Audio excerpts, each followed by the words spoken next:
ንስሐ አባታቸው ቤት መጥተው ጠበል እንዲረጩ ይፈልጋሉ። ማዕድ እንዲቆርሱ እንዲባርኩ ይፈልጋሉ። ሲታመሙ እንዲጠይቋቸው ይፈልጋሉ። ቁረቡ እንዲሏቸው ግን ለምን መጣን አሁን? ለምን ቤተክርስቲያን እንማራለን? ሌላ ቦታ እኮ በጣም ያማሩ ትምህርት የሚገኝባቸው ብዙ ስልጠና ያለባቸው እዚህ ንፋስ ላይ ከምንሰቃይ በተሻለ ወንበር፣ በተሻለ መስተንግዶ፣ በተሻለ ቀረጻ፣ በተሻለ አለባበስ በምቾት የሚያስተናግዱት ብዙ ቦታዎች ሌላ ቦታ የሌለ ነገር ግን እዚያ የዛኔ ጨዋታው ምን ይላል? ያቆማል። አይ መጡና እዚህ ላይ አበላሹት ይላል። ሰው ስብከት ይሰማል፣ ደስ ብሎት ይሰማል፣ በፍቅር ይማራል። አቤት መምህር ገሌ አቤት ዛሬ ያስተማሩት ትምህርት ብሎ ተደንቆ ይሰማል። መቼ ነው ትምህርቱ የሚያስጠላው? ንስሐ ግባ የተባለ እንደሆነ እና ትንሽ እውቀት ያለው ሰው በተለይ ይታበያል። ሲማር ራሱ ለማወቅ አይደለም የሚማረው፣ ለግምገማ ነው። የንግግር ጥበብ ግምገማ ነው። ቁጭ ብሎ ዳኛ ነው። ጺሙን እያበጠረ የሚማር ሰው አለ። ጥሩ ነው። የዛሬው በስመ አብ ወወልድ ወመንፈስ ቅዱስ አሐዱ አምላክ አሜን። በስመ አብ ወወልድ ወመንፈስ ቅዱስ አሐዱ አምላክ አሜን። በስመ አብ ወወልድ ወመንፈስ ቅዱስ አሐዱ አምላክ አሜን። የልዑል እግዚአብሔር ቤተሰቦች፣ የእናታችን የእመቤታችን የቅድስት ድንግል ማርያም ወዳጆች በእግዚአብሔር ሰላምታ እንደምንዋላችሁ አሜን። በምሕረት በቸርነቱ እስከዚህ ያቆየን። በእድሜያችን ላይ የዛሬዋን ዕለት ይህችን ሰዓት ጨምሮ በቸርነቱ ቅዱስ ቃሉን እንድንሰማ ስሙን እየጠራን እንድናመሰግነው በቤቱ የሰበሰበን የአባቶቻችን አምላክ ልዑለ ባሕርይ እግዚአብሔር ስሙ የተመሰገነ ይሁን። በዛሬው ዕለት ትምህርታችሁን አጠናቃችሁ የምትመረቁ እኔ ያላስተማርኳችሁ ተማሪዎች እንኳን ለዛሬው ዕለት በሰላም አደረሳችሁ። እንኳን ለዚህ ያበቃችሁ። እንኳን ደስ አላችሁ። በሚኖረን ቀሪ ጊዜ በዮሐንስ ወንጌል ምዕራፍ 6 ላይ ተጽፎ በሚገኝ መጽሐፍ ቅዱሳዊ ኃይለ ቃል መነሻነት የእግዚአብሔርን ቃል እንማራለን። የዮሐንስ ወንጌል ምዕራፍ 6 ከቁጥር 68 ላይ የሚገኝ ኃይለ ቃል ነው። እግዚኦ ሀበመኑ ነሐወር፣ ጌታ ሆይ ወደ ማን እንሄዳለን በሚል ርዕስ እንማራለን። እግዚአብሔር አምላካችን በቸርነቱ እንዲያስተምረን እንዲመክረን ምስጢሩና ጥበቡ እንዲገልጽልን የእርሱ ቅዱስ ፈቃድ ይሁንልን። እስቲ ቃሉን አብረን እንበል። ጌታ ሆይ ወደ ማን እንሄዳለን? አንተ የዘላለም ሕይወት ቃል አለ። በዚህ ቃል መነሻነት እንማራለን። ለአባቶቻችን ለነቢያት፣ ለአባቶቻችን ለሐዋርያት፣ ለአባቶቻችን ለሐዋርያውያን አበው ለሊቃውንት በጉባኤያቸው ተገኝቶ ምስጢሩን ጥበቡን ገልጦ ያስተማረ አምላካችን እኛንም በቸርነቱ እንዲያስተምረን እንዲመክረን እንዲገስጸን የእርሱ ቅዱስ ፈቃድ ይሁንልን። ጌታችን መድኃኒታችን ኢየሱስ ክርስቶስ በዮሐንስ ወንጌል ምዕራፍ 6 ላይ ልክ ዛሬ ተምራችሁ እንደምትመረቁት ተማሪዎች ሲያስተምራቸው የነበሩ በጣም በሺህ የሚቆጠሩ ደቀ መዛሙርቱ ጋር ትንሽ ለየት ያለ ውሎ ውሏል አምላካችን።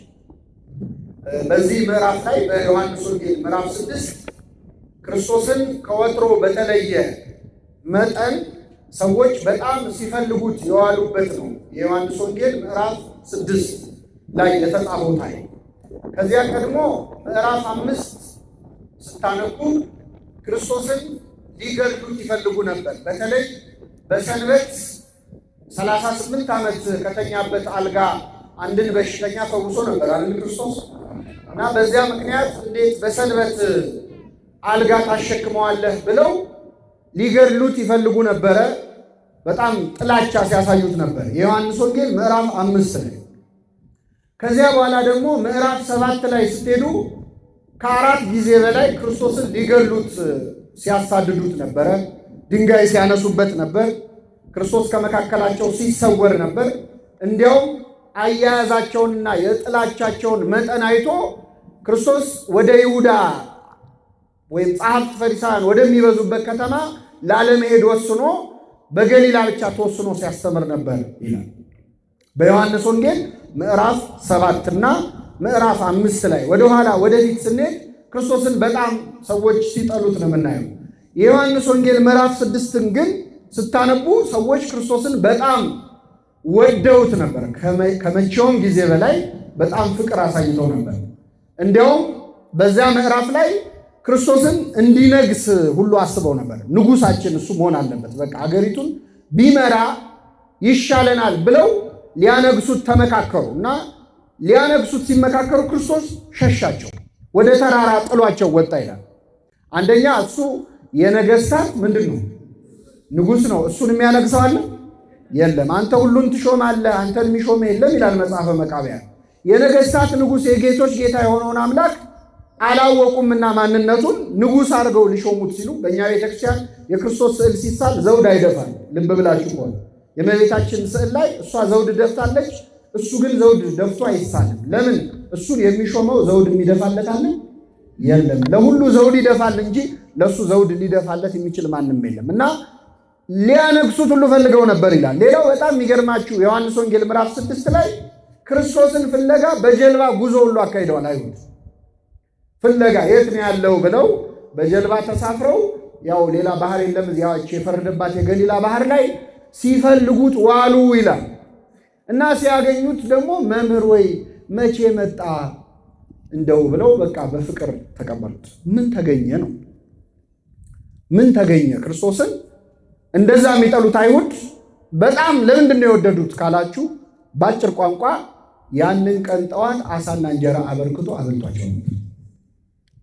ስለዚህ ጠገቡ፣ በጣም በሉ፣ ጠጡ፣ ደስ አላቸው። ባህር ዳርቻ ላይ ነው ያሉት። 5 ዓሣና 2 እንጀራ ባርኮ በሉ። 12 መሶብ ተረፈ።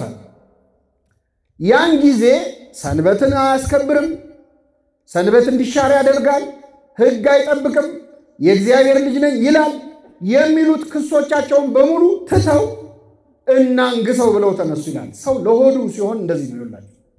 ንጉሱንልን ክርስቶስን ፈልገውታል። የፈለጉት ግን ለምናቸው?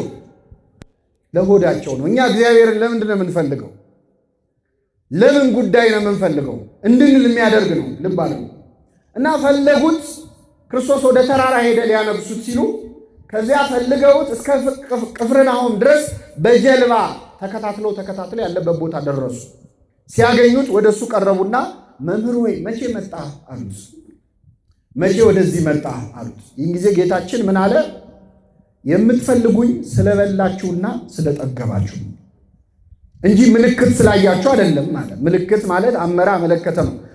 በዮሐንስ ወንጌል ክርስቶስ ያደረጋቸውን ተአምራት በማቴዎስ፣ በማርቆስ፣ በሉቃስ ተአምር ይላል። የዮሐንስ ወንጌል ግን ምልክት ይላል። ምን ይላል?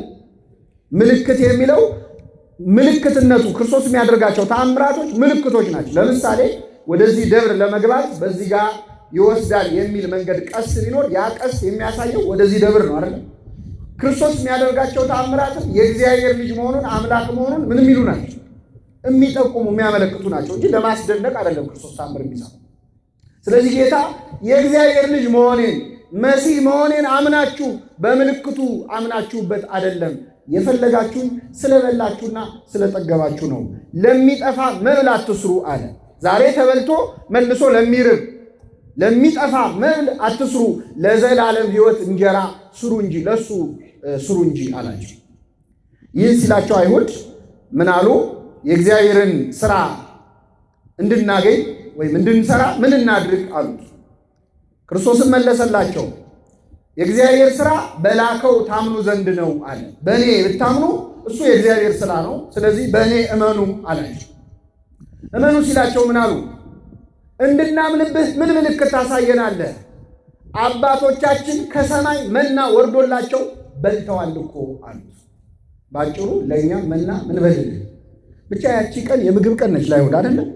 መብላት ነው የፈለጉት። መና አውርድልን፣ ከሰማይ መና አውርዶ እኮ መግቧቸዋል በሙሴ ዘመን አሉት። ምን አላቸው ክርስቶስ? ከሰማይ እንጀራ ያወረደላችሁ ሙሴ አይደለም አባቴ ነው፣ ከእግዚአብሔር ዘንድ ነው እንጀራ የሚወርደው። ስለዚህ ያ እንጀራም ደግሞ አሁን የሚወርድላችሁ እንጀራ የዘላለም ሕይወት የሚገኝበት እንጀራ ነው አላቸው። ከሰማይ የወረደ ከእግዚአብሔር ዘንድ የወረደ ሕይወት የሚገኝበትን እንጀራ ፈልጉ አላቸው። ይህን ሲላቸው ጌታ ሆይ ይህንን እንጀራ ለዘወትር ስጠን አሉት። ሲሉት ክርስቶስ መለሰ፣ የሕይወት እንጀራ እኔ ነኝ።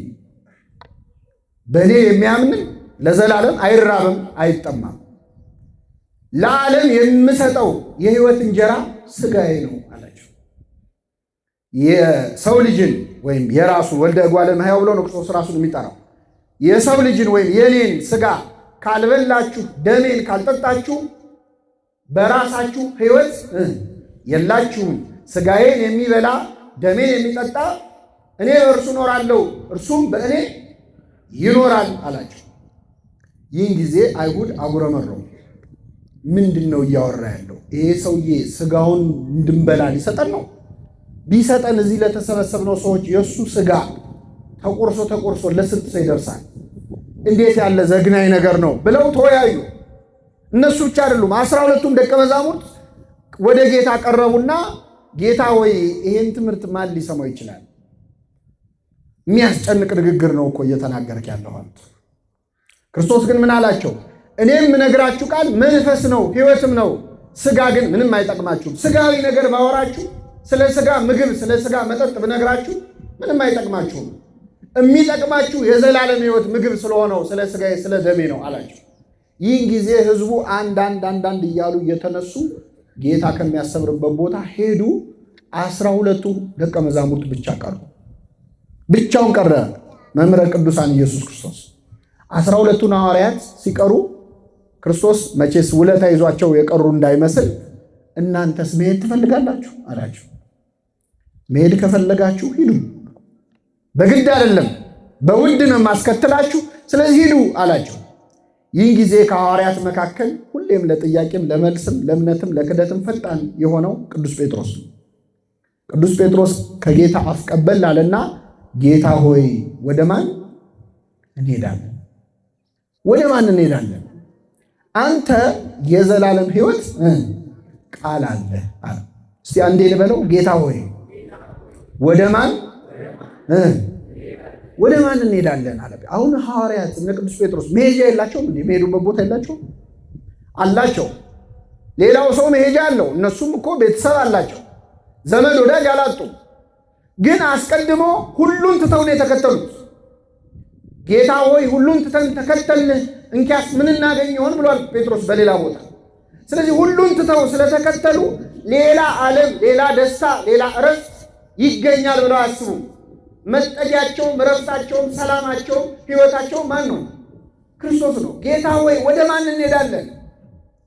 አንተ የዘላለም ሕይወት ቃል አለ አሉት። ጌታ ሆይ ወደ ማን እንሄዳለን የሚለው ሰው ልቡን ለእግዚአብሔር አሳልፎ ሲሰጥ ነው። ብዙ ጊዜ ቤተክርስቲያን አካባቢ የሚያገለግል ሰው የሆነ ነገር ሲያበሳጨው እኔ እኮ መሄጃ አጥቼ እኮ አይደለም እዚህ የምመጣው፣ እኔ እኮ ልስራ ብል ስራ ቦታ የተከበርኩኝ ሰው ነኝ፣ እኔ እኮ ስንት ነገር ማድረግ የምችል ሰው ነኝ የሚለው ትቶ ስላልመጣ ነው።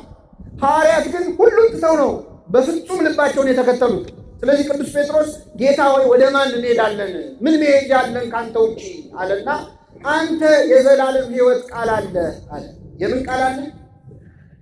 ምንድን ነው የዘላለም ሕይወት ቃል ካላችሁ፣ ሥጋዬን የሚበላ ደሜን የሚጠጣ የዘላለም ሕይወት አለው የሚል ቃል ያለህ አንተ ብቻ ነህ። ሌላ ቦታ ልንሄድ እንችላለን። በምንሄድበት ቦታ ግን አንተ ጋር የምናገኘውን አናገኝ። ሌላ ቦታ ሄደን ሀብት ልናገኝ እንችላለን፣ ስልጣን ልናገኝ እንችላለን፣ ሹመት ልናገኝ እንችላለን፣ ክብር ልናገኝ እንችላለን። የዘላለም ሕይወት ግን ልናገኝ አንችልም። ሌላ ቦታ የሌለ አንተ ጋር ብቻ ያለ ነገር አለ፣ እሱ የዘላለም ሕይወት። ለምን መጣን አሁን? ለምን ቤተክርስቲያን እንማራለን? ሌላ ቦታ እኮ በጣም ያማሩ ትምህርት የሚገኝባቸው ብዙ ስልጠና ያለባቸው፣ እዚህ ንፋስ ላይ ከምንሰቃይ በተሻለ ወንበር፣ በተሻለ መስተንግዶ፣ በተሻለ ቀረጻ፣ በተሻለ አለባበስ፣ በምቾት የሚያስተናግዱ ብዙ ቦታዎች አሉ። ሌላ ቦታ የሌለ ነገር ግን እዚህ አለ። ጌታ ሆይ ወደ ማን እንሄዳለን? አንተ የዘላለም ሕይወት ቃል አለ። ሌላ ቦታ ጥሩ ተናጋሪዎች አሉ። በዚያ ዘመን ሪቶሪክ የተማሩ የግሪክ ፈላስፎች አሉ፣ አፍ የሚያስከፍቱ የሚያፈዙ ተናጋሪዎች ያሉበት ቦታ ነው። የንግግር ጥበብ የሚያውቁ ሰዎች አሉ። እነሱ ጋር ብንሄድ ጥሩ ንግግር እንሰማለን። ለጊዜው ልባችን ይነሳሳል፣ ደስ ይለናል፣ ጭንቀታችንን ያስረሱናል። ግን ምንም ብናገኝ የዘላለም ሕይወት አናገኝ።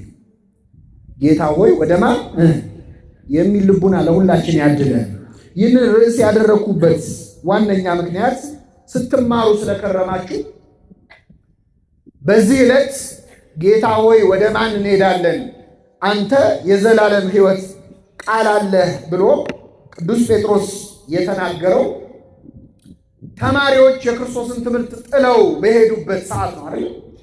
አልተመቸንም ብለው ትምህርት አልተመቸንም ብለው በቤተክርስቲያን በርህቀትም ብትማሩ ወንበር ተዘርግቶላችሁ ቁጭ ብላችሁ ብትማሩ በየአውደ ምሕረቱ የሚሰጠውን ትምህርት ብንማር በየትኛውም መንገድ ብንማር ለሁላችን የሚሰሩ እግዚአብሔር ቢሆኑ ደስ የሚሰኝባቸው ባይሆኑ የሚያዝንባቸው በጣም ወሳኝ ነጥቦች አሉ።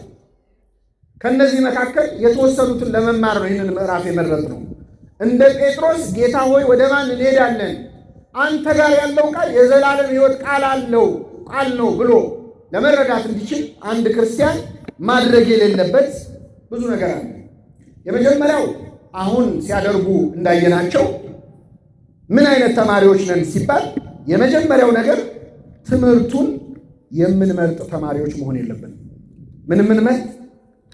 ትምህርት የምንመርጥ ማለት መንፈሳዊ ትምህርትን ሰው ሁሉ ይማረዋል ደስ ብሎት፣ ግን ትምህርቱ እንደሚፈልገው ሲሆንና እንደሚፈልገው ሳይሆን የተማሪው አቀባበል አንድ አይነት አለ። በዚህ ላይ ሊማሩ የመጡት ሰዎች ቀኑን ሙሉ ጌታን ሲያሳድዱ የዋሉት ምን እናገኛለን ብለው አይሰማም። ምግብ ፈልገው ክርስቶስ መጨረሻ ላይ ካሁን መና አውርዶ አበላን፣ ትናንት ማታ በልተናል፣ ወይ ቁርስ ወይ ምሳ ዛሬ እሱ ጋር እንበላለን ብለው በጀልባ ሲያሳድዱት ውለው እንጀራ ይሰጠናል ብለው ሲያስቡ የሕይወት እንጀራ እኔ ነኝ፣ ይህ እንጀራ ምን ነው አለ፣ ሥጋዬን ብሉ ደሜን ጠጡ ብሏቸው አረፉ። ይህን ጊዜ ትምህርቱ አልተመቻቸው። ትምህርቱ እንደሚፈልጉት አልሆነም። የሚፈልጉትን ነው እንጂ መማር የፈለጉት የሚያስፈልጋቸውን አይደለም። ክርስቶስ ያስተማረው የሚፈልጉትን ሳይሆን ምንም ይላቸው ነው። የሚያስፈልጋቸው የማን ሥጋና ደም? የክርስቶስ። የመጀመሪያው እንደ ተማሪ በጣም ብዙ ዋጋ እየከፈልን ያለ ነው። ቤተ ክርስቲያናችን የምታስተምረን ትምህርት እኛ መማር የምንፈልገው አይነት እንዲሆን እንፈልጋለን። ክርስቶስ ሊቀ ካህናት ነው። በአጠገቦቻችን ንስሐ አባቶቻችን አሉ። ልክ ጌታ ጋር የተማሩ ሰዎች ክርስቶስ ምግብ እንዲያበላቸው ብቻ እንደፈለጉት በጣም ብዙ ሰዎች ንስሐ አባት ይይዛሉ። ንስሐ አባታቸው ቤት መጥተው ጠበል እንዲረጩ ይፈልጋሉ። ማዕድ እንዲቆርሱ እንዲባርኩ ይፈልጋሉ። ሲታመሙ እንዲጠይቋቸው ይፈልጋሉ። ቁረቡ እንዲሏቸው ግን አይፈልጉም። የዛኔ ጨዋታው ምን ይላል? ያቆማል። አይ መጡና እዚህ ላይ አበላሹት ይላል። ሰው ስብከት ይሰማል፣ ደስ ብሎት ይሰማል፣ በፍቅር ይማራል። አቤት መምህር ገሌ፣ አቤት ዛሬ ያስተማሩት ትምህርት ብሎ ተደንቆ ይሰማል። መቼ ነው ትምህርቱ የሚያስጠላው? ንስሐ ግባ የተባለ እንደሆነ፣ ሥጋ ወደሙ ተቀበል የተባለማ ከሆነ፣ በተለይ ወጣት ከሆነ መምህሩ መጣና አበላሸ ይላል። አንድ ጊዜ ዱባይ የሚባል ሀገር ቅዳሴ እንግዲህ በጣም ደስ የሚለው አረብ ሀገር ሲባል እኛ የምናስበውና እውነታ መሬት ላይ ያለው ነገር በጣም ይለያያልና ቅዳሴ ሲቀደስ መቅደስ ውስጥ ያስቀደሰው በሙሉ ይቆርባል። በሙሉ ነው የሚቆርብ እና ሰው ሁሉ ሲቆርብ አንድ ልጅ ለበዓል መጥቶ እዛ ቆሞ ሲያይ ሰው ሁሉ ሲሄድ እኔም ልቁረብ ብሎ ተሰልፎ ተከትሎ ቆረበ። ቁርባን መሆኑን ራሱ አላወቅም። ከዛ ሲወጣ ቆራቢዎች በዚህ ጋር ሲባል አይኔ ቆራቢ አይደለሁም ማለትና ወደዛ ሄደ። ከዛ ሲሄድ እንዴ አረ ቅድም ተቀብለሃልና አሉት። ቁርባን ነው እንዴ አለ። ወይኔ እናቴ አለ። ብዙ ነገር ሳለ አለ። አሁን ለዚህ ሰውዬ ሥጋው ደግሞ መቀበል ማለት ሞት ነው። የዘላለም ሕይወት አይደለም፣ ሞት ነው ለሱ። አበቃልኝ አለ። በስንት መከራ ተምሮ በስንት መከራ ተገስጾ እሱማ እኮ ሥጋው ደሙ ተቀብለሃል አሳድፈው ነው እንጂ ክርስትና ስትነሳስ ተቀብለ የለ ወይ አብሮ ነው እኮ ያለው ብለን በስንት መከራ ጽናና ከዚህ ብዙም እንኳን እንሻለን። የርቀት ትምህርት ላይ ችግር የለብንም። የርቀት ይሁን እንጂ ቤተክርስቲያን በርቀት አይደል ብቻ ንስሐ ሥጋው ደሙ መቀበል ወደ መቅደሱ መቅረብ ያ ሲሆን ትምህርቱ አይስማማም። የእነዚህ ሰዎች እንግዲህ ችግር ይሄ ነበረ። ሐዋርያት ሁሉ ትምህርቱ እንዲስተካከል ሐሳብ አቀረቡ። ይገርማቸዋል። ጌታ ሆይ ይሄ የሚያስጨንቅ ንግግር ነው፣ ማን ሊሰማው ይችላል አሉ። ጥሩ ስትናገር ውለህ አሳና እንጀራ አበርክተህ አብልተህ ሰው ሁሉ ደስ ብሎ ሲከተል ውሎ መተህ ሥጋዬን ብሉ ስትል ይሄ ያስጨንቃል። የቤተክርስቲያን ትምህርት ሁሌ ስለ ሥጋ እንዲሆን የሚፈልግ ሰዋል። ሁሌ ስለ ምግብ፣ ሁሌ ስለ ችግር፣ ስለ ኑሮ ውድነት፣ ስለ ዓለም ላይ ስላለው ኪዮስ መበጥበጥ፣ ስለ እሱ ብቻ ተጽናንቶ ደስ ብሎት የፊል ጉድ ሙቪስ እንደሚባሉት አይደል በቃ ሰው ደስ ብሎት መሄድ ያምረዋል። ስለ ንስሐ ስለ መግባት ሥጋው ደሙ ስለ መቀበል ሲሆን ግን ደስ አይለው እና ይሄ በቤተክርስቲያን ታሪክ የሚገርማችሁ ብዙ ሰው ተፈትኖበታል። መናፍቃንም ተነስተዋል እኮ ሥጋዬን ብሉ ደሜን ጠጡ የሚለውን ነገር መቀበል አቅቷቸው አይ ሥጋዬ ያለው ሥጋዬ ለማለት አይደለም መታሰቢያ አድርጉ እንዲሁ እንደ ሥጋዬ ቁጠሩት አላለም ክርስቶስ። ሥጋዬን የሚበላ ደሜን የሚጠጣ የዘላለም ሕይወት አለው፣ ያልበላ ያልጠጣ ሕይወት የለውም። ሐዋርያት ያስጨንቃል ሲሉትም አይ እኔ እኮ ማለት የፈለኩት ሥጋዬ ሳይሆን እንዲህ ለማለት ነው አላለም። አልተረጎመውም። ትርጉም ያለው ቢሆን ይተረጉመው ነበር። ለዓለም የምሰጠው እንጀራ ሥጋዬ ነው አለ ክርስቶስ። አይስተባበልም።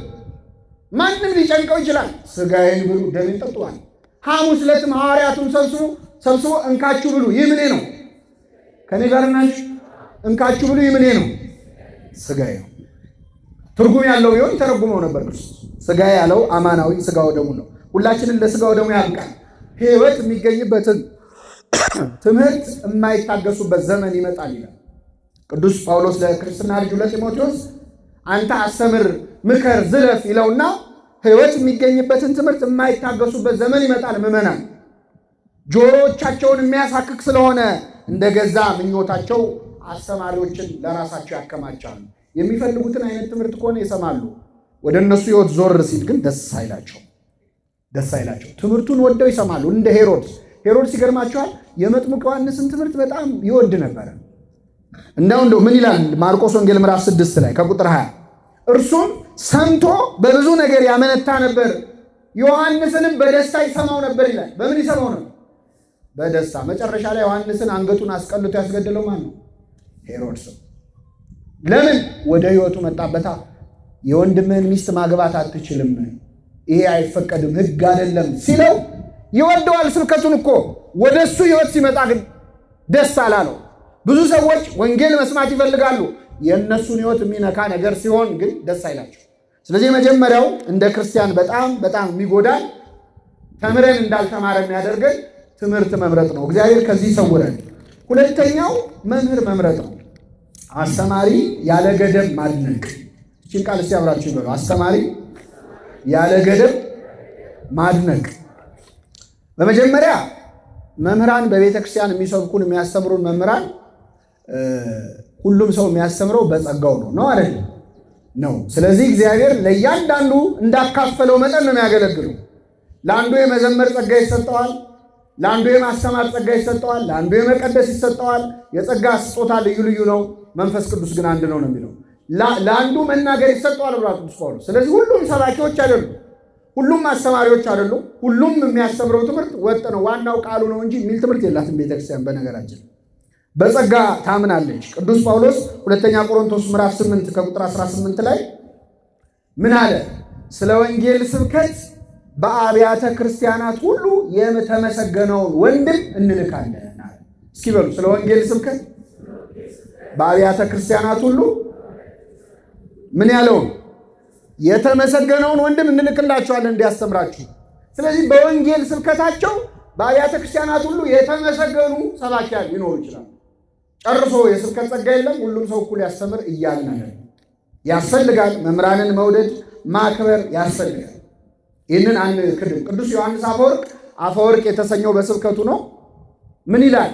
ጸጋ የሌለው የማስተማር ጸጋ የሌለው ሰው ቢያስተምርም ህዝቡን አይጠቅምም። መንፈሳዊ እንኳን ቢሆን ጸጋው ከሌለው ግን ሊጠቅም አይችልም ብሎ ደግሞ ውዳሴ ከንቱ ሚሻ መምህር ከሆነ ደግሞ ጸጋው ኖሮትም ለህዝቡ ሊጠቅም አይችልም። ያው ናቸው። ጸጋ የሌለው መምህርና ጸጋ ኖሮት ውዳሴ የሚፈልግ መምህር አንድ ናቸው ይላል ቅዱስ ዮሐንስ አፈወርቅ። ስለዚህ መምህራንን መውደድ፣ ማክበር፣ ትምህርታቸውን መስማት፣ እግዚአብሔር በእነሱ በኩል ይናገራል ማለት አይከለከልም። ችግሩ ምንድነው? ከገደብ በላይ ማድነቅ ሲመጣ ነው። አንዳንድ ሰው እኔ ከመምህር ገሌ ይቅርታ አድርጉልኝ ይላል። መጀመሪያ ይቅርታ አድርጉልኝ ከመምህር ገሌ ትምህርት ውጭ በፍጹም አይስማማኝ፣ እኔ በሱ ነው እግዚአብሔር ብዙ ነገር እኔ ያስተካከለው ይላል። ይሄ በጣም የተሳሳተ ነገር ነው። እንዲህ ማለት ምን ማለት መሰላችሁ? ለምሳሌ አንድ ሰው አይኑን ታመመ፣ ሐኪም ቤት ሄደ። የምን ሐኪም ነው የሚያክመው? አከመው፣ ዳነ፣ አይኑ በራ። የታመመው ተወው። በሌላ ቀን ጨጓራውን አመመው። ጨጓራውን ሲያመው ይቅርታ አድርጉልኝ እኔ ከዶክተር የአይን ሐኪሙ ማለት ነው ከሱ ውጭ ሌላ ሐኪም ይባላል? የጨጓራ ሐኪም አለ፣ የአይን ሐኪም አለ። የሙያ አይነት የተለያየ ነው አይደል? የጸጋ ስጦታም ምንድነው ይላል? ልዩ ልዩ ነው። በአንድ ሰው በኩል እግዚአብሔር የሆነ ነገር ስለተናገረ ሁሌ ያን ሰውዬ ካልሆነ ሌላ ሰው አልሰማም ማለት እግዚአብሔርን ጌታ ሆይ እባክህ በገሌ በኩል ካልሆነ እንዳታናገረኝ ማለት እንደዚህ ከማድረግ ይሰወራል። የኛ ብቻ ችግር እንዳይመስላችሁ። ቅዱስ ጳውሎስ በነበረበት ዘመን የቆሮንቶስ ምዕመናንም ችግር ነበር። አንደኛ ቆሮንቶስ ምዕራፍ 3 ቁጥር 4 ላይ በጣም አስቸግረው ነበረ። እንደ መንፈሳዊ ላናግራችሁ አልችልም፣ ምክንያቱም ገና ሕፃን ናችሁ ይላል ቅዱስ ጳውሎስ።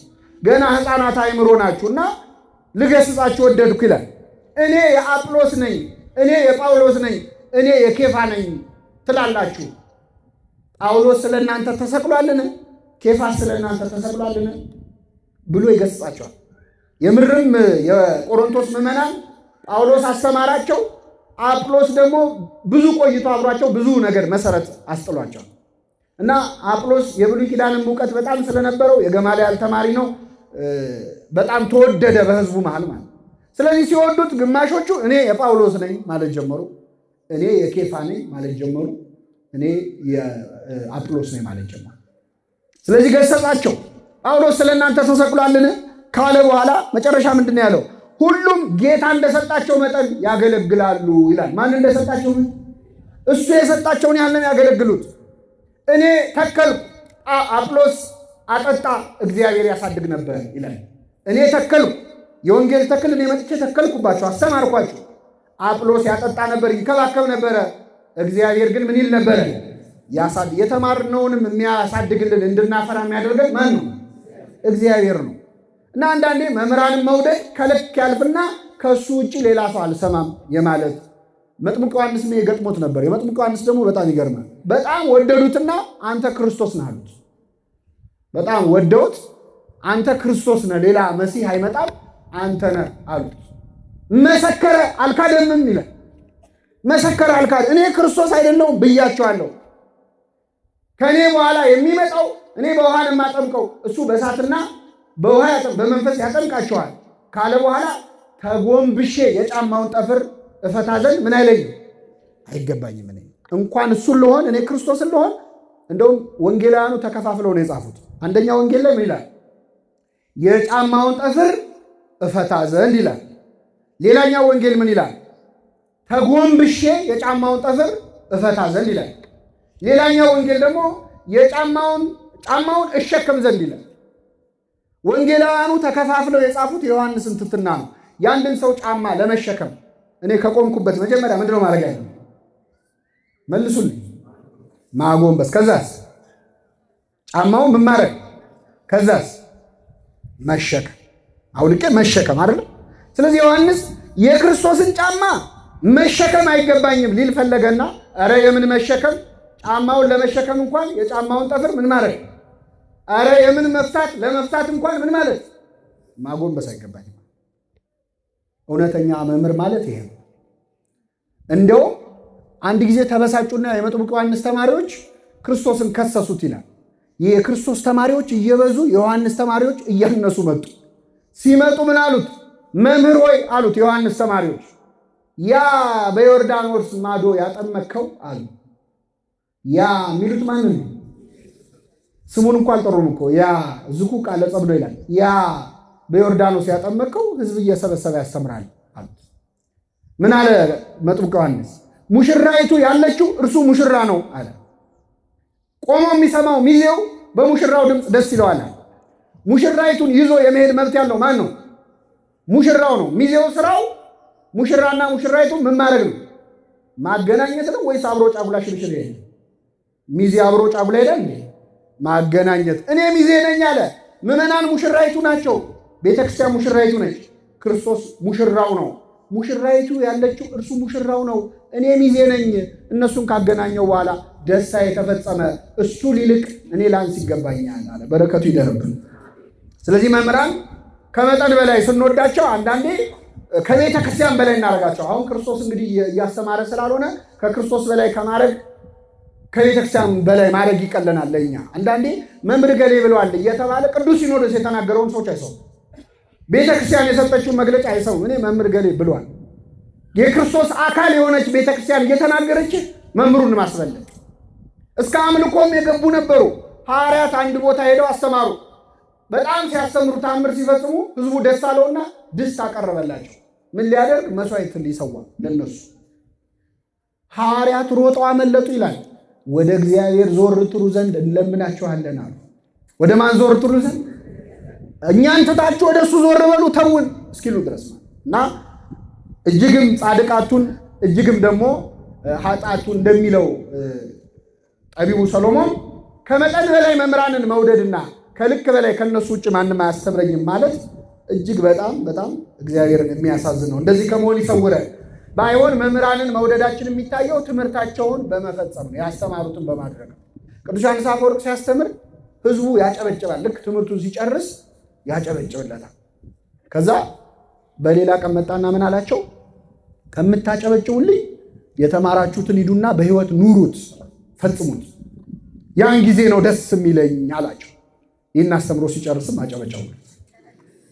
አይሰውም እና በእውነት መምህራንን ከእግዚአብሔር በላይ ከቤተ ክርስቲያን በላይ ከፍ አድርጎ ከማየት እግዚአብሔር በቸርነቱ ይሰውራል።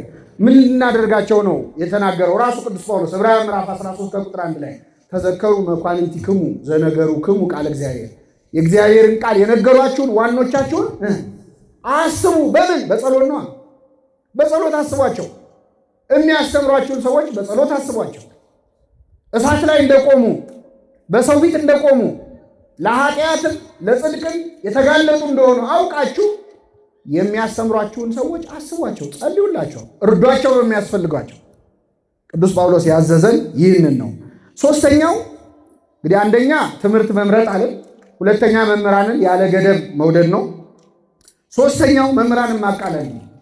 የዚህ ደግሞ ተቃራኒ መምህራንን ማቃለል ነው። በተለይ ለዚህ ትውልድ በጣም ፈተና ከሚሆኑ ነገሮች አንዱ መምህራንን በጣም መውደድ አለ፣ መምህራንን መጥላትም አለ። እኔ መምህር ገሌ ገና ሳይሆነው ደም የሚፈለው የሚል ሰው አለ። ገና ትምህርቱ ሲጀምር ነው የምዘጋው የሚላል። በምን ምክንያት? የተለያየ ምክንያት ይሆናል። አንዳንዱ በተለይ ትውልድ ብዙ ነገር ያነባል፣ ብዙ ነገር ይላልና ከኔ በላይ ምን ያውቃል አይነት ስሜት፣ ምን አዲስ ነገር ይናገራል የሚል ትዕቢት። ትንሽ ያነበበ ሰውማ በጣም አስቸጋሪ ነው። አንድ መጽሐፍ ካነበበ ሰው ተጠንቀቅ ይባላል። ታውቃለህ? አይችልማ፣ በጣም አስቸጋሪ እና ትንሽ እውቀት ያለው ሰው በተለይ ይታበያል። ሲማር ራሱ ለማወቅ አይደለም የሚማረው፣ ለግምገማ ነው። የንግግር ጥበብ ግምገማ ነው። ቁጭ ብሎ ዳኛ ነው። ጢሙን እያበጠረ የሚማር ሰው አለ። በቃ ጥሩ ነው የዛሬው ይላል። እንደዚህ አይነት ፈተና ውስጥ ከመግባት እግዚአብሔር ይሰውራል። እና መምህራንን ማቃለል ምን አውቃለሁ። እግዚአብሔርም እንዲህ አይነቱን ትዕቢተኛ ሰው ደግሞ የሚፈልገውን ነገር አይሰጠውም። ምክንያቱም ለድሆች ወንጌልን እሰብካለሁ ነው የሚለው። ለምኖች? ለድሆች ማለት ነዳያነ ነፍስ ስለሆኑ መንፈስ ስለሆኑ አላውቅም ለሚሉ ሰዎች ወንጌልን እሰብካለሁ። ይሄ በስጋ በገንዘብ አይደለም፣ ድህነት ነፍሳቸውን ድሃ ያደረጉ ትሑታን እግዚአብሔር ምን ይናገረኝ ይሆን ብለው ልባቸውን ለከፈቱ ወንጌልን እሰብካለሁ ይላል ክርስቶስ። ለትዕቢተኞች ግን አይሰብክላቸው። ስለዚህ የምትማረው ትምህርትን በትህትና ካልተማርከው ከትምህርቱ ላይ 100 ችግር ሰምተህ ትሄዳለህ። ትዕቢተኛ ከሆንክ፣ ትሑት ከሆንክ ግን ልብ ተነክቶ ተሰብሮበት ትሄዳለህ። እግዚአብሔር በፈለገው መስራት ይችላል አይደል? አንድ ጊዜ ምን ሆነ? ብፁዕ ወቅዱስ አቡነ ቄርሎስ የተባሉ ፓትርያርክ በረከታቸው ይደርብን፣ አንድ ቤተክርስቲያን እያስተማሩ ሁለት ሰዎች ያልፋሉ በመንገድ ምዕመናን ናቸው። እና አንደኛው ፕሮፌሰር ነው፣ ዩኒቨርሲቲ ፕሮፌሰር፣ ሌላኛው ደግሞ እንዲሁ ቤተክርስቲያን የሚያዘወትር ሰው ነው። እና ና እንግባና እንማር ሲለው አይ እኔ ከመሃይም ጳጳስ ምን አገኛለሁ አለ። እሱ ፕሮፌሰር ስለሆነ ንቆ ማለት ነው። ግድ የለም ብሎ የግድ ብሎ አስገባው። እኛ አባት እንግዲህ ቅዱስ አባት ናቸው፣ ብዙ ተአምራት ሁሉ እስከ መፈጸም የደረሱ እና አስተምረው ጨረሱ። ሲጨርሱ ዞረው ህዝቡን ማሳለም ጀመሩ እና ሲያሳልሙ እሱ ጋር ሲደርሱ ከመሃይም ጳጳስ ምን አገኛለሁ ብለህ መጣህ አሉት። መቅደስ ውስጥ እያስተማሩ በተሰጣቸው ጸጋ የተናገረውን ሰምተዋል። በረከታቸው ይደርብህ። አንዳንዴ በቃ ከኔ በላይ ምን ያውቃል አይነት ትዕቢት፣ አዋቂ ነኝ ማለት ወይም ምን ያልተማርኩት ምን አዲስ ነገር አለ ኑ ተማሩ ሲባሉ አንዳንድ ሰዎች ምን እኔ ኮርስ ሰንበት ትምህርት ቤት ብዙ እስመ ርዕስ አለ ክህደት ጸጊበ ትምህርት ውእቱ ይላል። ትምህርት በቃኝ ማለት የክህደት መጨረሻው። አንድ ሰው በቃ አውቃለሁ መጽሐፍ ቅዱስን እኮ እኔ ከኦሪት ዘፍጥረት እስከ ዮሐንስ ራእይ በልቼዋለሁ የሚል ሰው አለ። እግዚአብሔር ያሳያቸው። እንደዚህ የሚል ሰው አላወቀውም መጽሐፍ ቅዱስ። እያወቀው ስትመጣለውም እያላወቀው የምትመጣ አምላክ ነው እግዚአብሔር። የበለጠ ስታነብ የበለጠ ስትማር ለካ እንዲህ ረቂቅ ነህ እያልክ የምታደንቀው እንጂ የምትታበይበት አምላክ አለ። እኛ ግን እውቀታችን ውስን ስለሆነ እንታበያለን። ልማር ካለ ግን ሰው አይደለም ከኔ አይነቱ ሰባኪ ቀርቶ ዝቅ ካለ ከዛም ከወረደ ሰው ከሰው ሳይሆን ከትልም የተማሩ አሉ። እነ ቅዱስ ያሬድ ነው። ቅዱስ ያሬድ ሰባቴ ስትወጣ ስትወርድ አይቶ የተማረው ከምንድን ነው? ከትል። አሁን እኛ ምን እንማራለን? ከትል። በእርግጠኝነት በሆነ ነገር ወደታች አውርደ ጭፍልቅ ምንድነው 10 የምትመላለስብኝ ነው የምትለው። እሱ ግን ተማረ። ልብ ላለው ሰው ከትል ይማራል ለካ። በለዓም የተማረው ከአህያ ነው። ከአህያ እግዚአብሔር ያሳየው። እንዲሁም ተናግራ ማታውቅ አህያ እግዚአብሔር አናገረም እንዴ። ምን ይላል ቅዱስ ጴጥሮስ ይህን ሲናገር? ቃል የሌለው አህያ በሰው ቃል ተናግሮ የነቢዩን እብደት አገደ። እስከዛሬ የምትቀመጥብኝ አህያ አይደለው? ለምን ትመታኛለህ አለችው። ስላላገጥሽብኝ ነው። ሰይፍ በእጄ ቢኖር ኖሮ ገልሽ ነበር አላት። ትንሽ የሚገርመው መልስ መስጠቱ።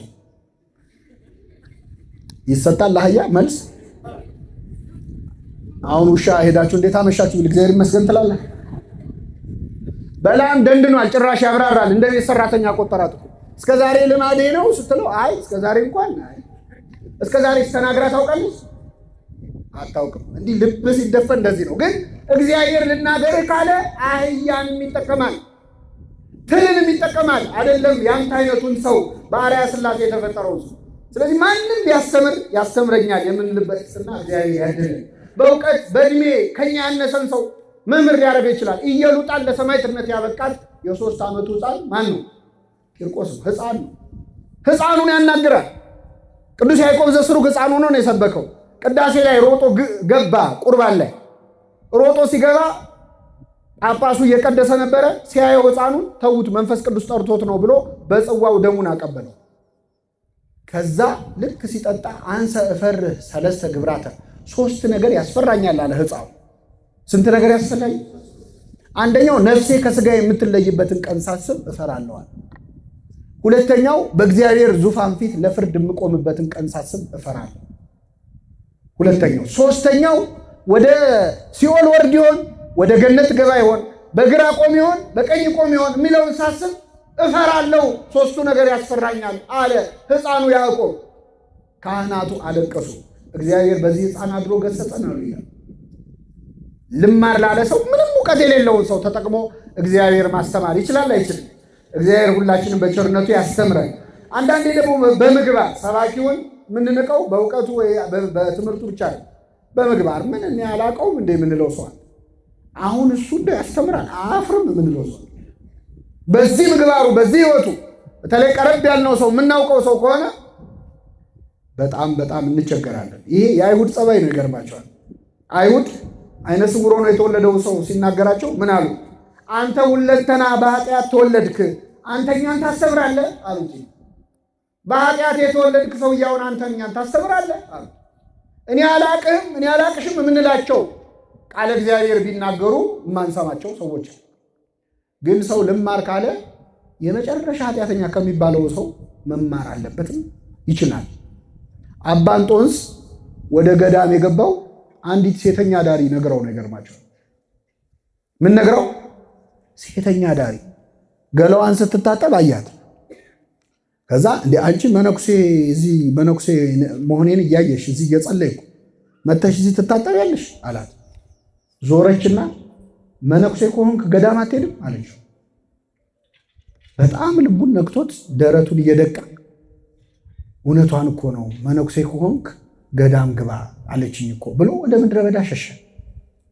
ምንኩስና በሱ ተጀመረ። አሁን እኛ ብንሆን አንቺ ደግሞ ስለ ገዳም ታወራለሽ አታፍሪም? ምን እንደምትሰሪ ማላቅ መሰለሽ? ለምን ነው በዝሙት ነው የምትደራደረው? ስለ ድንግልና ሕይወት አንቺ ምን አገባሽ? ስለ ንጽህና ደግሞ ለኔ ልትነግሪኝ ነው አላለም። የእሷን ምግባር አይደለም ያየው፣ የራሱን ድክመት። ቅዱስ ኤፍሬም ሶርያዊ ሶርያ ከተማ ውስጥ ሲገባ አንዲት ሴት እርቃኗን ሆና እየዘፈነች እየደነሰች ሰው ከቦ ያጨበጭባል። በጣም ሰው ደስ ብሎት ቅዱስ ኤፍሬም አይቶ አለቀሰ። ምን ሆነን ያለቀስከው አሉት። ይቺ ሴት ታዳሚዎቿን ያስደሰተችውን ያህል እኔ ፈጣሪን አስደስቼው አላውቅም። እግዚአብሔር ያሳያችሁ። ይማራሉ ከማንም።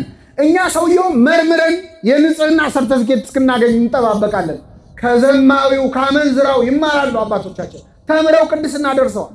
ይሄው አባት ቅዱስ ኤፍሬም አንድ ቀን ደግሞ አንዲት ሴት አፍጣ ታየዋለች። በጣም ስታየው አፈረና አጎነበሰ። መልሶ ሲያያት ታየዋለች።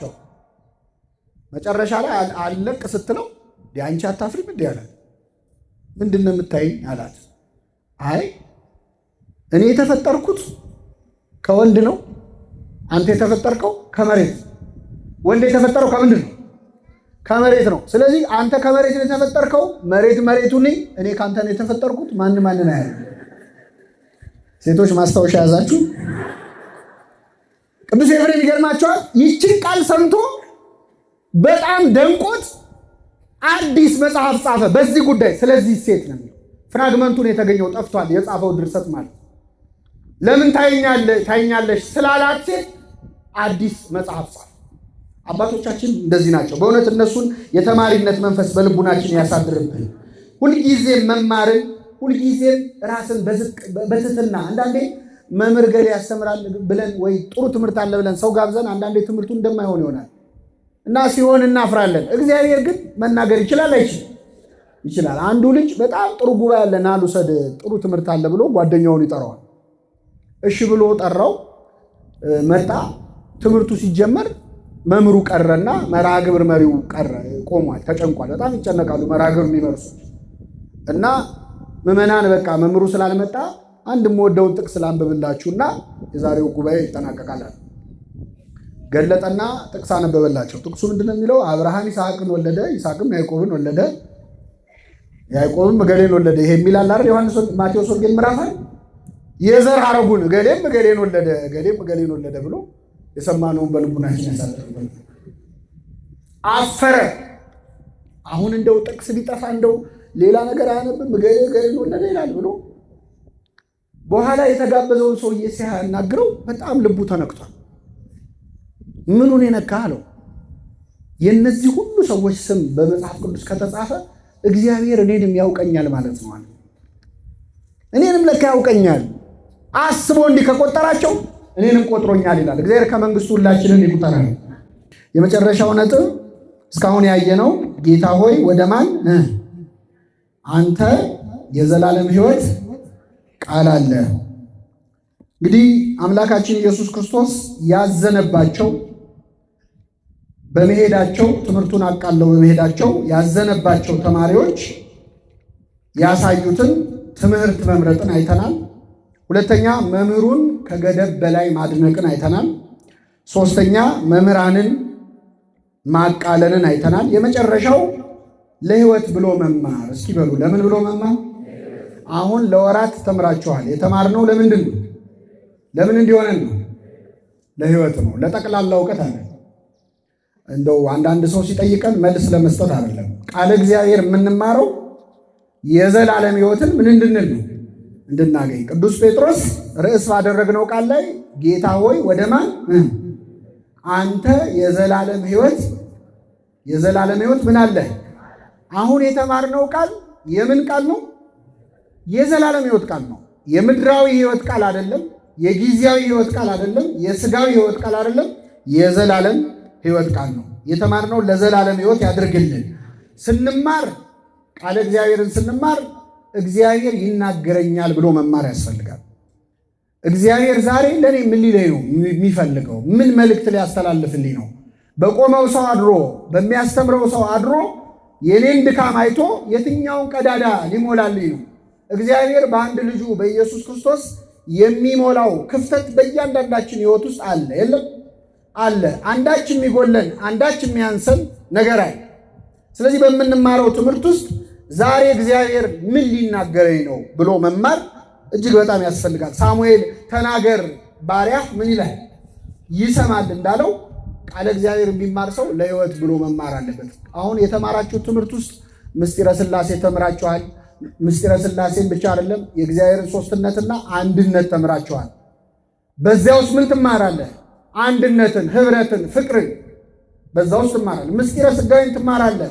የእግዚአብሔርን ትሕትናውን ሰውን ለማዳን የሄደበትን ርቀት ትማራለህ። በምስጢረ ጥምቀት ትሕትናውን ትማራለህ። በምስጢረ ቁርባን ፍቅሩን መቼስ አምላኬ ይወደኛል ይላል ሰው። የፈለገ ቢወደው ግን አምላኩን ምግብ አድርጎ የሚበላ ሃይማኖት ክርስትና ብቻ ነው። አምላካችን ራሱን ለእኛ አምላክ ከማድረግ አልፎ ከመውደድ ከማፍቀር አልፎ ራሱን ምን አድርጎ ሰጠን?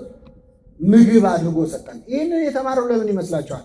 ንስሐ እንድንገባ ሥጋ ወደሙ እንድንቀበል። እንግዲህ ተጠመቁ አንላችሁም፣ ተጠምቃችኋል። ማተብ ያሰራችሁ ክርስቲያኖች ናችሁ። የተማራችሁ ትምህርት ውጤቱ የሚለካው አንድ ምስጢር ለመፈጸም ቢያንስ ንስሐ ለመግባት ለሥጋ ወደሙ እንኳን አሁን ዝግጁ አይደለሁም ብለን ብናስብ ቢያንስ ንስሐ ለመግባት ቢያንስ መንገዳችንን ለመቀየር የምንዘጋጅበት ሊሆን ይገባል። አንዳንዴ ትምህርት እየተማርን ለራሴ ብለን አንማርም። አሁን የሚሰጠው ስብከት የሚሰጠው ትምህርት የሚመስለን ለእኛ አይደለም። አንዳንዴ እንደውም አንዳንድ ሰው እየተማረ ይህንን ትምህርት እገሊት ብትኖር ጥሩ ነበር ብላችሁ አታውቁ?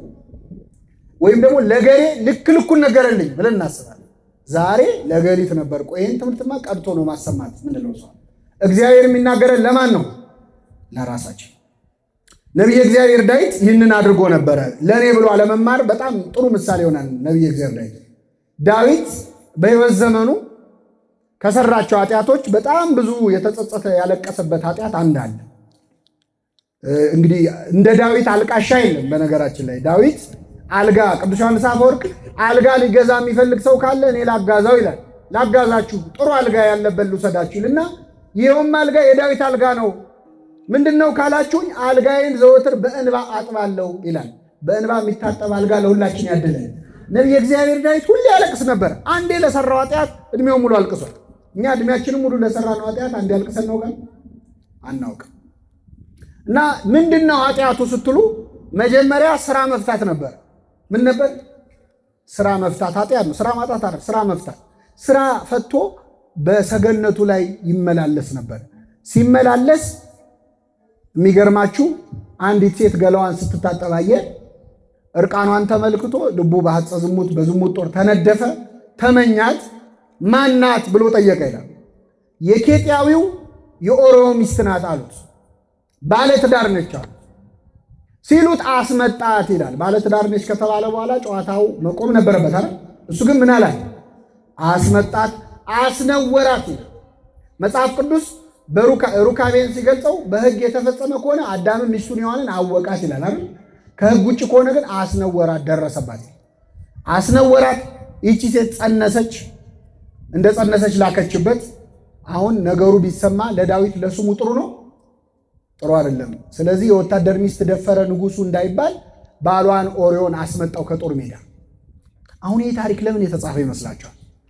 ዳዊትን ያህል ሰው መንፈሳዊ ሰው ነው፣ ግን በኃጢአት ወደቀ።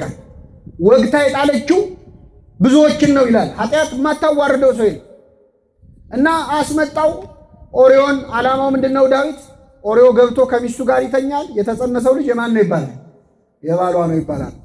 ግን ኦርዮ አልገባም ብሎ ውጭ አደረ። በማግስቱ አስጠራውና ምን ነው ውጭ አደርክ አለው። ታቦተ ጽዮን በደጅ አድራ፣ የእግዚአብሔር ታቦት በደጅ አድራ። እስራኤላውያን ከጠላት ጋር እየተናነቁ እኔ እንዴት ቤቴ ገብቼ ከሚስቴ ጋር እንዴት ተኛለሁ አለ። ከምኔ ጋር? ዳዊት እኮ ከሰው ሚስት ጋር ነው የተኛው። እሱ ግን እንዴት ከሚስቴ ጋር? አሁን ለዳዊት ኦሪዮ የታቦተ ጽዮንን ክብር ይንገረው፣ ያውም ኬጢያዊ ከአሕዛብ የመጣ። አንዳንዴ ሰዎች መንፈሳዊ ስለሆኑ አገልጋይ ስለሆኑ አባት ስለሆኑ ጸጋ ስላላቸው እማይስቱ ይመስለናል። እማይስት ሰው የለም። ወግታ የጣለቻቸው ብዙዎችን ነው ይላል። እኔ አምኜው ነበር አምኛቸው ነበር፣ እሱ እኮ ሲዘምር፣ እሱ እኮ ሲሰብክ፣ እሳቸው እኮ ሲፈውሱ ብሎ ነገር የለም። ቢፈውስ ከዳዊት በላይ ይፈውሳል። ሀብተ ፈውስ አለው፣ ሀብተ ትንቢት አለው፣ ሀብተ ዝማሬ አለው፣ ሀብተ በገና አለው። ጸጋ ሞልቶለታል። ጸጋ ግን ከኃጢአት አይከለክልም። እና ጭራሽ ነገረው፣ እንዴት ታቦተ ጽዮን በደጅ አድራለሁ። ድጋሚ አበላው፣ አጠጣው። ገብቶ ከሚስቱ ጋር እንዲተኛ ነበር። እሱ ግን ውጭ አደረ። ምን ነው ሲለው፣ አይ ታቦተ ጽዮን በደጅ አድራለሁ። አንተ አትሰማም አለና ደብዳቤ አስይዞ ላከው። ይገደል የሚል ደብዳቤ ነበር። ወስዶ ሰጠ። ልክ እንደ ክርስቶስ መስቀል ተሸክሞ እንደሄደው የሞቱን ደብዳቤ እንደ ባህራን እንደ ይስሐቅ ወስዶ ሰጠ። ሲሰጥ እያዘነ ጦር መሪው ኤልያብ ወሰደና ለወታደሮቹ ትእዛዝ ሰጣቸው። ኦሪዮን ይዛችሁ ሂዱና ተዋጉ አላቸው። ውጊያ ላይ ልክ ጠላት ግር ብሎ ሲመጣ ጥላችሁ ትሽሹ አላቸው። እሺ አሉ። የንጉሥ ትእዛዝ ነው። ጓደኛቸው ኦሪዮ አብሮ ሲሄድ ጠላት ሲመጣ ግር ብሎ ሲመጣ ጥለውት ሄዱ። ብቻውን ታቦተ ጽዮንን ጥላችሁ ወዴት ነው የምትሄዱት እያለ እየለፈለፈ ተደብድቦ ሞተ። ይሄ ሲሆን በሰማይ ሆኖ ማን ይመለከታል? እግዚአብሔር። ነቢዩ ናታን በፈረስ ላይ ሆኖ ወደ ዳዊት መጣ።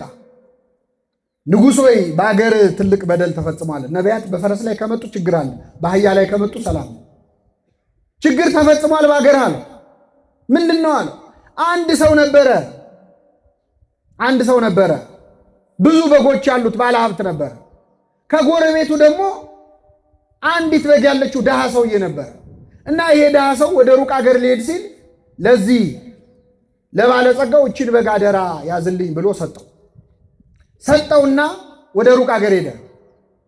ይሄ ሰውዬ ብዙ በጎች ያሉት ሰው የዚህን ጎረቤቱን የድሃውን በግ ከወሰደ በኋላ ድንገት እንግዳ መጣበት። እንግዳ ሲመጣበት እችን አንዲት በግ ከበጎቹ ላለማረድ ሳስቶ አንዲቱን በግ አረደበት እና እንግዳ አስተናገደበት። ምን ይመስላል ንጉሶ ያለው። ዳዊት አዘነ። ይሄ ሰውዬ ምናምንቴ ነው አለ። ስለ አንድ ፈንታ 4 እጥፍ ይመልሳል። ስንት እጥፍ? ንጉሥ ፈታይ ከበርስከ ንጉሶ የፈረድከው በራስ ላይ ነው። ብዙ በጎች አሉት የተባልከው አንተ ነህ። አንድ በግ አለ የተባለው ኦሪዮ ነው። እንግዳ መጣብህ የተባለው ፍትወት ነው፣ ጊዜያዊ ምኞት ነው።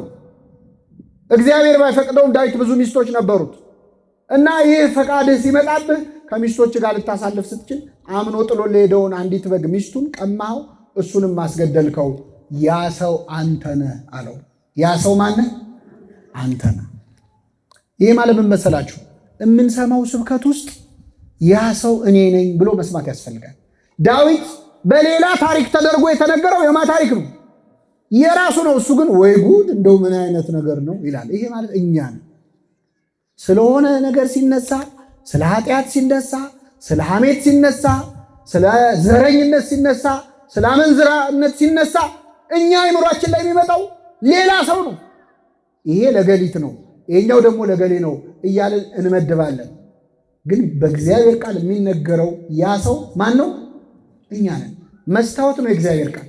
መስታወት የምናየው የማንም ፊት ለማየት ነው ወይስ የጎረቤቶቻችን አሉ እንዴ ትላላችሁ? ሄዳችሁ የራስህን ነው የምታየው። ቃል እግዚአብሔር መስታወት ነው። መስታወት አይቶ ጉድፍ ያለበት ሰው ጉድፉን ያወጣል። ቅዱስ ያዕቆብ ምን አለ? ቃሉን ሰምቶ የማያደርገው ሰው መስታወት አይቶ ጉድፉን ካየ በኋላ ጉድፉን ሳያነሳ የሚወጣ ሰው ይመስላል ይላል። ስለዚህ አምላካችን በምንማረው ቃል ውስጥ ራሳችንን ፈልገን እንድናገኝ በቸርነቱ ይርዳን። ጌታ ሆይ ወደ ማን እንሄዳለን? አንተ የዘላለም ሕይወት ቃል አለ። የሰማነውን በልቡናችን ያሳድርብን።